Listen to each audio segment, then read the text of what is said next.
নমস্কার বন্ধুরা, green world টার্গেটে দেখুন। আজকে আমি এই যে মেথিটা না, এটা বাজার থেকে নিয়ে এসেছিলাম এবং এইভাবে এটাকে কেটেছি। সাধারণত বাইরে থেকে আমি কোনো শাক আনি না, কিন্তু আমার মেথিটা তো সদ্য লাগানো হলো। আপনারা দেখলেন যে মেথি শাকটা আমি জৈবভাবে কেমনভাবে লাগিয়েছি এবং সেটা কেমন বেরিয়েছে আপনারাও দেখেছেন। এই যে কিন্তু এটা বড় হয়নি যেহেতু, আর অন্যান্য শাক আছে, কিন্তু একটু মেথি শাক আজ খেতে ইচ্ছে করলো বলে তো মেথি শাকটা নিয়ে এলাম আর এইভাবে কেটে দিলাম। হয়তো ভাবছেন কেন এইভাবে কেটেছি, এই যে গার্ডারটা দেওয়া আছে আমি এইভাবে কেটে দিলাম। দেখুন, এটা তো কেমিক্যাল ছিল, বাজার থেকে আনা মানে কেমিক্যাল অবশ্যই থাকবে, এবং যে কীটনাশক সেটাতেও বেশ ভালো মতো রাসায়নিক প্রয়োগ করা ছিল। আমরা বাড়িতে যেভাবে কীটনাশক তৈরি করি, যারা বাণিজ্যিকভাবে চাষ করেন তারা নিশ্চয়ই সেইভাবে করেন না, জৈবভাবে কিছুই করেন না তারা। জৈবভাবে করলে পরিশ্রম প্রচুর, ফলন কম। তো আমরা ছাদে আমরা চাই প্রত্যেকেই জৈবভাবে অর্গানিক জিনিসটা পেতে, প্রত্যেকেরই এটা কিন্তু চাহিদা। তো এখন সেইটাই আমরা পাবো কী করে? দেখুন, ওইখানে মেথি তো আমি করলাম, মেথি বীজ 2 টাকার মেথি বীজ এনে আমার প্রচুর মেথি শাক হয়েছে, কিন্তু ওটা দেরি হবে। আমি মেথি শাকটা এনে আমি আজকে এটা একটু জলে ভিজতে দিয়েছি, জলে ভিজিয়ে এবার তুলে ওটা রান্না করব। কিন্তু যে কোনো জিনিসই বাজার থেকে এনে খুব ভালো করে ধুয়ে একটু জলে ভিজিয়ে রাখলে কিছুটা হলেও কেমিক্যালটা যায়। আর যে সমস্ত কাঁচা জিনিস খাওয়া হয় সেটা তো অবশ্যই ভালো করে ধুতে হয়। কাঁচা জিনিসটা সবসময় চেষ্টা করবেন বাড়িতে, যেগুলো কাঁচা খাওয়া হয় বাড়িতে করার। তো আমি এবার মেথি শাকটাতে আসি। এটা এভাবে কেটেছি। দেখুন, এই যে থাকে না আজকাল রেস্টুরেন্টে এরকম কৌটোগুলো দেয়, তো এই যে কৌটোটা, এটা একটু লম্বাটে কৌটো, এর চেয়ে বড়ো কৌটোও আছে। এই তলাটা না আমি ফুটো ফুটো করে দিয়েছি। এর উপরে আমি যেটা দেব দেখাচ্ছি।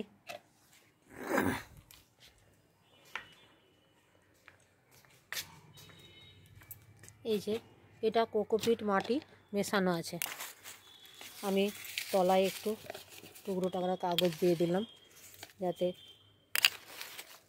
পুরো সার মাটি না বেরিয়ে যায়। এটা কিন্তু এই যে কোকোপিট আছে। এরপরে আমি একটু মাটিও দিয়ে দেব। এরপর দেখুন বন্ধুরা, এই যে এই মাটিটা আমি দিয়ে দিলাম, এটাতে কিন্তু কোকোপিট মেশানো আছে।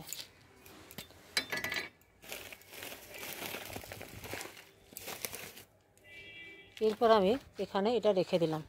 দরকার হলে আমার এই যে ফুটো আছে না, তলা থেকেও এই মাটির খাবারটা নিতে পারবে। এরপর যেটা করব, এটা আমি এইখানে দিয়ে দেব, এইখানে দিয়ে দেবো এইভাবে।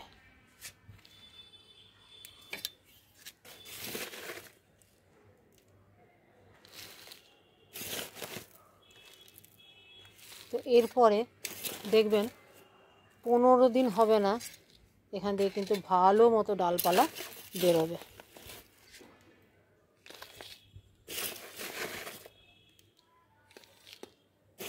আর কোকোপিট কিন্তু শুধু ছাদ হালকা করে তা নয়, কোকোপিট একটা বিশেষ করে এই সব সবজি টবজি জাতীয় গাছে, আর যেহেতু এটাতে একটু হালকা বালি ফালিও আছে, মাটিও আছে, সবজি টবজি গাছে কিন্তু কোকোপিট একটা গাছের বৃদ্ধি করতেও কোকোপিট একটা খাবারও। তো এটা হলো। এরপর আমি এই গার্ডারটাকে খুলে দিলাম। ঠিক আছে, দেখুন এই যে হলো,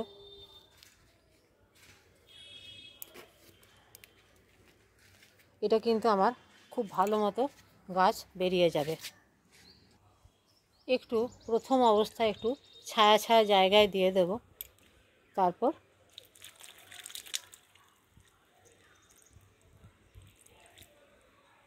ভর্তি দিয়ে দিলাম। দেখুন তলায় শেকড়গুলোও আছে, খুব বেশি জায়গাও নেবে না। প্রত্যেকটি ডগা থেকে কিন্তু এরপর এটা আমি একটু চালিয়ে দিলাম। খুবই জড়ো করা আছে, একদম গাডার দিয়ে গিট বাঁধার মতো করে ছিল যেহেতু, প্রত্যেকটি আপনারা দেখবেন প্রত্যেকটি ডগা থেকে গাছ বেরোচ্ছে। দিন 15-20 পরে আমি আপনাদের আবার দেখাবো যে প্রত্যেকটি ডগা থেকে বেরোচ্ছে। এরপর যেটা করব, দেখুন এই যে আলু, বাজার থেকে আলু আনা হয়েছে। তো বন্ধুরা, আলু শাকও কিন্তু অনেকেই খেয়ে থাকেন, আলু শাক একটু ভাজা করে। তো এই আলুগুলো আমি এখানে এই আলুগুলো যে দিয়েছি না, এই আলুগুলো ছোট ছোট বেরোবে, খুব যে বড় হবে তা নয়, কিন্তু আলু শাকটা বেরোবে। এটা আমি এখানে দিয়ে দিলাম। আলু শাকটা খুব ভালো হবে। এটাও দেখবেন দিন 10 মধ্যে এই গাছ বেরিয়ে যাবে, এবং কিছু না হোক কোনো শাকের সাথে মিলিয়ে মিশিয়েও কিন্তু খাওয়া যায়। আর এই যে দেখছেন, আমি না সবসময় তো কেমিক্যাল তো দিই না, এমনিও যে নিম তেল বা কিছু সবসময় তো দিই তা দিই না। এই যে পোকা পোকা পাতাকে যেগুলো থাকে না, সেগুলো আমি কেটে কেটে দিই।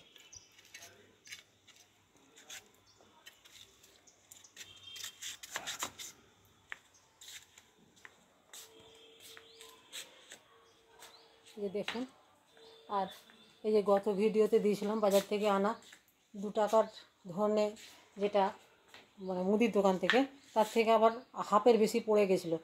তাহলে বুঝুন কত বেরিয়েছে এবং কত বেরোচ্ছে, আবার প্রচুর বেরোচ্ছে। এই যে দেখুন, এগুলো প্রচুর বেরোচ্ছে, এগুলো ভর্তি বেরোবে। তাহলে আমার এরকম 2টো গামলা হয়ে যাবে 2 টাকার ধনে বীজ আনলে। এটা কিন্তু আমি বলছি যে হয়তো এই যে বীজ তো নয়, যেটা ধনে আমরা রান্না করি, সেটা কিন্তু আমার মনে হয় এই সিজনেই কিন্তু এটা সম্ভব। অফ সিজনে আমি কোনো দিন করে দেখিনি। বাজার থেকে যেটা হাইব্রিড ধনে বীজ পাওয়া যায়, সেটা কিন্তু অফ সিজনেও বেরোয়। একটু ছাওয়াতে রেখে একটু ব্যবস্থা করে করলে তখন বেরোয়, কিন্তু এইটা মনে হয় সেই সময় বেরোয় না, এটা শীতের সময়তেই বেরোয়। তো আমি আপনাদের এটুকু আমার নিজের অভিজ্ঞতা দিয়েই বলছি, মানে যতটুকু আমার অভিজ্ঞতা, আমি এটা জানি না যে অন্য সময় বেরোয় কি না, হয়তো কেউ করে থাকতে পারেন, কিন্তু আমার নিজের অভিজ্ঞতা আমার যতটুকু, সেটুকুই আমি বলছি যে এটা কিন্তু এই মুদির দোকান থেকে ধনে 2 টাকার এনে তার ধরুন 1 টাকার মতো, তারই বেরিয়েছে এত। তো এরকম যদি 2 টাকার ধনে বীজ এনে 2টো গামলাতে লাগানো হয়, সাফিসিয়েন্ট ধনে পাতাটা শীতকালে পাওয়া যাবে। এবং ধনে পাতা আমরা বেশিরভাগ মানুষ কাঁচাই খায়, রান্নাতেও খায়, কিন্তু কাঁচাও খায়, স্যালাডে খায়, ধনে পাতা বাটা খায়। তো সেক্ষেত্রে আমাদের কেমিক্যাল বাজার থেকে কিনে আনার তো কোনো দরকারই নেই, তাই না? একটু পরিশ্রম করলে যেখানে পাওয়া যাবে সেটা করব না কেন? আর জৈবভাবে কিন্তু আমরা চাই, আমাদের একটু সামান্য পরিশ্রম করতে হয়, অনেকেরই সময় থাকে না, কিন্তু আমরা কিন্তু প্রত্যেকটা খাবারই অর্গ্যানিক, আমাদের খাবারটা মেনলি আমরা অর্গ্যানিকভাবেই পেতে চাই প্রত্যেকেই। তো যেগুলো কাঁচা জিনিস, সেগুলো তো আমাদের করে নিতেই পারি। একটু সামান্য ধনে পাতা, 4টে কাঁচা লঙ্কা গাছ, সেগুলো তো আমরা করতেই পারি। আর কাঁচা লঙ্কার গাছ করাও খুব একটা কঠিন নয়। তো আমি ভিডিও করতে করতে আবার নিজের কাজও করি। যেমন এই যে দেখুন, এটার পাতাটা একটু একটু পোকা, এই যে পোকা মানে জড়ো জড়ো হয়ে গেছিলো, সেটাকে আমি তুলে দিলাম। নাহলে গাছটার চেহারা কিন্তু দারুণ, কিন্তু এখনও পর্যন্ত কিচ্ছু এখানে পড়েনি কীটনাশক বলতে আমার নিম জল ফোটানো বা সার্ফ জল বা জল, ওই যে শ্যাম্পু জল বা কর্পূর, কিচ্ছুই পড়েনি এটাতে। তো খুবই সুন্দর আছে, যেহেতু মাটিটা আমার অর্গানিকভাবে তৈরি, ওই জন্য গাছগুলো ভালো হয়। আর এই যে দেখুন, লঙ্কার পাতাটা কেটে গেল। তো লঙ্কাও কিন্তু সেই একইভাবেই করি। হ্যাঁ, লঙ্কার ভিডিও আমার এর আগে আছে। আর এখানে দেখতেই পাচ্ছেন যে কোনো সবজির সাথে লঙ্কা চলে এসেছিলো। এখানে দেখতে পাচ্ছেন 3-4টে গাছ কত সুন্দর হয়েছে। হ্যাঁ, এই এতগুলো গাছ যদি হয় তো বাড়ির লোক খেয়ে আটতে পারবে না। তো এগুলো তো জৈবভাবেই করব, তাই না? তো সেই হিসাবে আমার বলা যে আপনারাও এইভাবেই করুন, অল্প অল্প করে করুন, দেখবেন খুবই ভালো লাগবে বাড়ির খাবার খেতে, বাড়ির জিনিস তৈরি করতে। আর এখানেও আমি একটু পালং আর ধনে লাগিয়েছি।